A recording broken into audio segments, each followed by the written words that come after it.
I'm thrilled to welcome a new face. I'm sure you're familiar with him. The host of Dan Wootton tonight on GB News, Dan Wootton. Now, a bit of background for you. He was New Zealand born. He's a British broadcaster, of course. He rose through the ranks at Fleet Street in London, first as an entertainment reporter, then as executive editor of the Sun newspaper. If you read him, as I do, he writes brilliantly for Daily Mail Australia and, of course, hosts a pretty feisty, big opinion show. We do like that here on Credlin every night on GB News, and must, without further ado, welcome him to Credlin. We're grateful to have you here, Dan. I know you've got your family in town and you're on a bit of a break from your own program, but great to have you with us tonight. Great to be with you, Peta. All right, let's get into it. We're following this brouhaha heading into the May 6th coronation of King Charles. And we've got Harry and Meghan still refusing to say whether they're going to accept the RSVP. The reports out today say Harry's waiting for an apology from his father and brother before he'll attend, or he'll skip the event. I think they're just as worried about being booed from the crowd. How's this all going down in the UK? Well, it's hilarious, isn't it? Harry and Meghan are demanding an apology from King Charles and Prince William. And I've been saying for weeks, there is zero chance that they are going to get that from William.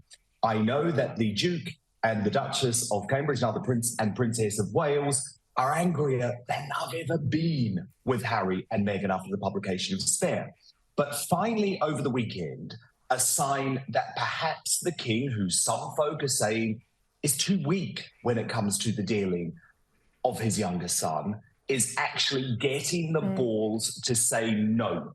No, we're not going to apologise to you. What on earth are we going to apologise for? If you want to come to the coronation, fine. But if you are going to use it as some sort of tool for emotional blackmail to negotiate a better deal for yourselves, then go to hell. And actually, I believe that's the right approach for the King to take. Personally, I don't think Harry and Meghan should be there at all. It will turn what should be an event, the most important day of King Charles's life, into a sideshow. Because you just know, and this is the fear that Prince William has, you just know that they will find a way to make it all about themselves. So positive signs from King Charles, because what he has to realise, Peter, and I think William and Kate have long realised this, is that there's no negotiating with William and, there's no negotiating with Harry and Meghan. They are on a mission of destruction. They are on a mission to bring down the British monarchy, the British royal family, their own father, their own brother. And I think it's better if Charles looks at it from that perspective rather than thinking that there's a way to bring them back on board. Now, we're not as far down this path as you are in the UK in terms of the transgender children's Tavistock issue. My audience will be across the issue of Tavistock. But it seems after the own goal from Nicola Sturgeon that you're starting to have a more balanced debate about this in your country than perhaps we are here. That gender reform bill has blown up in her face. It's clear it did not have the support of the Scottish people. And we've got now, I think, a rebalancing of J.K. Rowling's demands that women are not lost in this process of transgender rights. Are you noticing the same thing? Without doubt. I mean, Scheming Sturgeon, as I call her, the extreme woke leader of Scotland, was brought down by the Gender Recognition Reform Bill. Mark my words, Peter, everything that she might say about wanting to follow Jacinda Ardern off into the sunset because she doesn't have enough left in the tank is rubbish. She was finished because Scots woke up to this far-left ideology, which is actually putting biological women and young girls in danger in Scotland. And she couldn't deal with it. She couldn't deal with the fact that she was so off track with where her population was at. Now, in terms of the Tavistock gender clinic, this is, I believe, one of the biggest modern scandals. And I think what is being exposed and what will be exposed over the next few years may well lead to serious legal action. Because, you know, this clinic, which was prescribing puberty blockers to underage girls wanting to become boys, at least being told that they should become boys, in their hundreds. And it's now being compared by whistleblowers inside the clinic to being on par with the doping scandal, the East German doping scandal of the 1980s.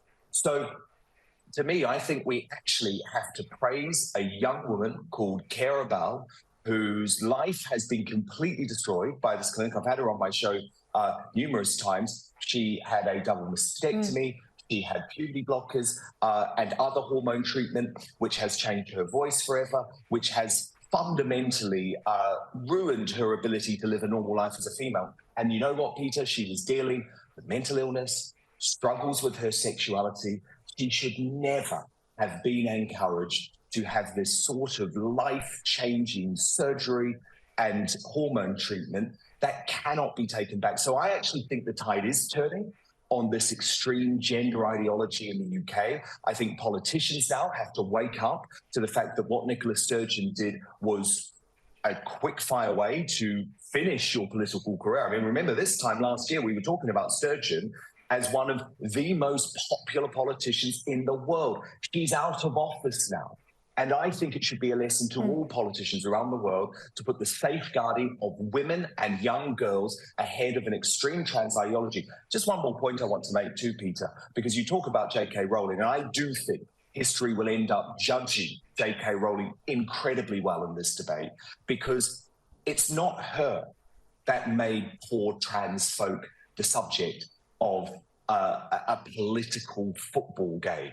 It's the sick politicians like Nicola Sturgeon who did it because they want to be in with the globalist woke crowd. And at the end of the day, just like Jacinda Ardern before her, I believe that Sturgeon, in the end, didn't give a damn about what the Scottish people wanted, because if she did, she would never have pressed ahead with this bill. What she wanted was a cushy job for herself at the World Health Organization, the World Economic Forum, or the United Nations. I'm hearing you say all of this and I keep thinking of Jacinda Ardern, but we'll come to her at another time, because we are all amazed here in Australia, as I'm sure your friends are in New Zealand, how she can have such a terrible reputation at home, but she's basically a saint offshore. Just quickly, we know well here in Australia the issue of illegal boats. There's been a flotilla of them land in the UK. There seems to be no ability of the government to get people smuggling under control. Misguided humanitarianism allows them to stay, but of course lives lost at sea, as we saw in southern Italy over the weekend. You've got there, at last count, I had a look, 160,000 illegal arrivals being put up at motels and hotels around the country, waiting for a decision made on their deportation or otherwise, all paid for, in a cost of living crisis that you're having anyway, all paid for by the UK taxpayer. How's that going down? Well, you know what, Peter? This is an invasion of our southern border. That is how the Home Secretary, Suella Braverman, has described it. It is tearing apart good, honest communities around the UK.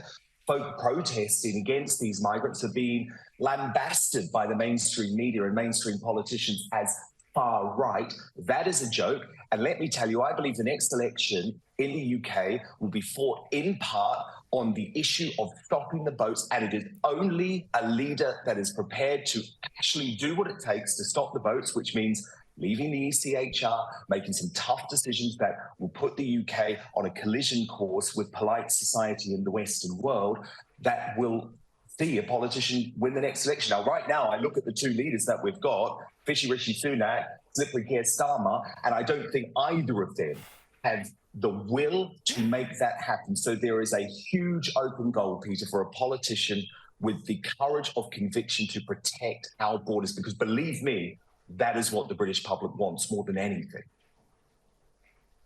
Dan Wootton, you might be a transplant to the UK, but you haven't lost your Southern Hemisphere plain speaking and common sense. I'm delighted to have you on the program.